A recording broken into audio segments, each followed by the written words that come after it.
Bonjour, je suis Audrey Buisson, je suis bénévole pour l'AFA et diététicienne et nous allons réaliser ensemble un gâteau zébré.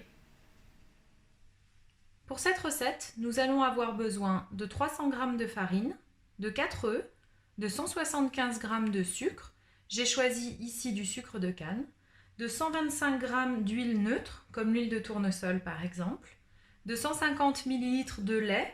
Là, en l'occurrence, j'ai choisi le lait d'amande, mais vous pouvez utiliser n'importe quel type de lait. D'une cuillère à café de levure que j'ai mélangée à une pincée de sel, de 2 cuillères à soupe de cacao non sucré et d'une cuillère à soupe d'extrait de vanille si vous en avez. Pour démarrer, nous allons mélanger les œufs entiers, le sucre et l'extrait de vanille. Il va falloir fouetter énergiquement, donc n'hésitez pas à utiliser un robot ou alors un batteur électrique si vous préférez.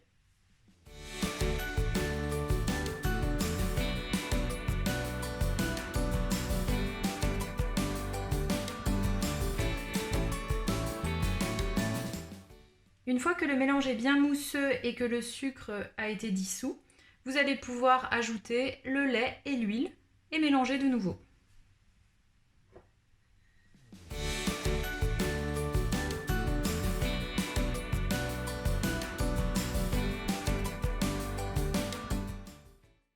Pour finir cette première partie de la recette, vous allez pouvoir ajouter la farine, le sel et la levure que j'ai réunis.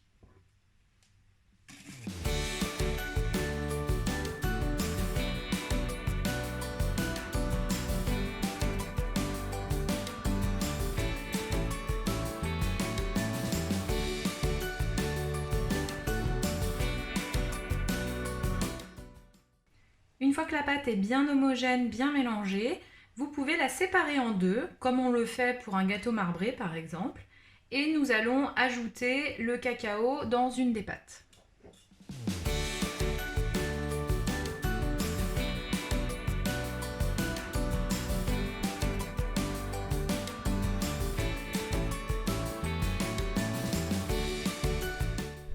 Nous obtenons deux pâtes lisses de couleurs différentes et c'est cela qui va nous permettre de faire un gâteau zébré.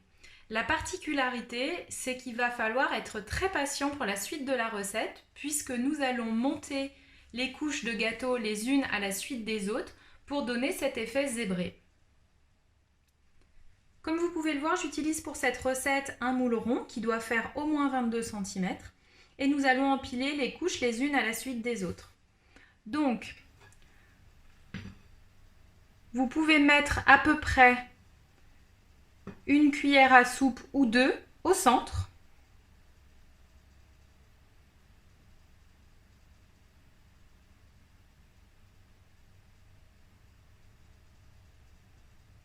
Et nous allons ainsi empiler les cuillères les unes à la suite des autres.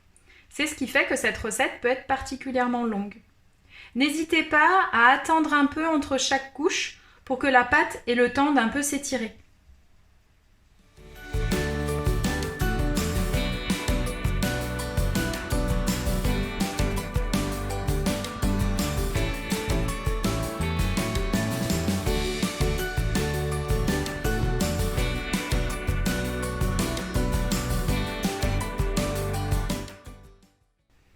Lorsque vous êtes arrivé à peu près à la moitié de la pâte, vous pouvez commencer à faire préchauffer le four à 180 degrés. Allez, courage, vous allez y arriver.